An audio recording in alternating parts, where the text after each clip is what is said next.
Introduire, ça veut dire que tu peux mettre à un certain moment, en début de paragraphe par exemple, dans un texte écrit, dans le paragraphe suivant, je vais introduire un concept qui pourra éventuellement te surprendre ou te choquer, mais je t'invite à le lire avec toute l'ouverture nécessaire parce que c'est aussi un moyen d'analyser cette situation.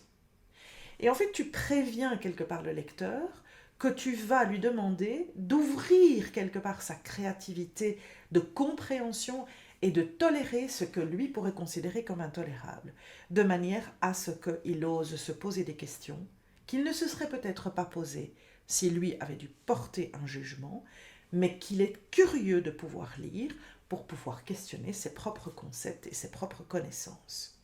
Bien entendu, tu dois être face à quelqu'un qui est assez curieux que pour avoir envie de questionner ses connaissances. On va repartir vers la différence entre le fixe et le growth mindset, l'état d'esprit fixe ou de croissance. Ça aussi, ce sont des vidéos qui sont très utiles. Et éventuellement comprendre pourquoi il est tellement délicat de pouvoir introduire certaines choses pour inviter la personne qui t'écoute, la personne qui te lit, à ne pas se fermer à l'information que tu vas donner.